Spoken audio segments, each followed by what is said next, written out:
નર્મદા કેનાલમાં નાહવા આવ્યા છીએ. એમાં અમારા લેરાભાઈ કપડા ધોયા છે. મિત્રો ફાઇનલી અમારા દિનેશભાઈ ઉપર દેખાશે તમને. બહુ થાક્યા છે. એમના પંચર પડી ગયું છે પગનું. તમે જોઈ શકો છો બે ભાઈઓનું પંચર પડેલું છે. એમાં અમારા દીપકભાઈ સાથે છે, દશરથભાઈ સાથે છે. થોડા લેરમાં આવશે એટલે કમ્પ્લીટ થઈ જશે. તો જય બાબારે લાઈક કરો, કોમેન્ટ કરો, શેર કરો. નર્મદા નહેર આવેલી છે મિત્રો, બતાવી શકો છો નર્મદા નહેર. જે અમારા સાથી મિત્રો નાહી રહ્યા છે, રામદેવરા છે, 1 કલાકથી નાહી રહ્યા છે. બહુ મજા આવે છે. જે નર્મદા કેનાલ કહેવામાં આવે છે,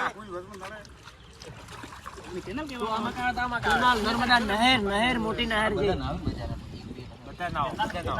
તમે જોઈ શકો છો મિત્રો. કારણ કે અહીંયા તો દોરડું પકડવું જ પડે છે, ને કે દોરડું ના પકડે તો એવું થાય છે કે જોણે આયા જ નતા એવું લાગે છે મને.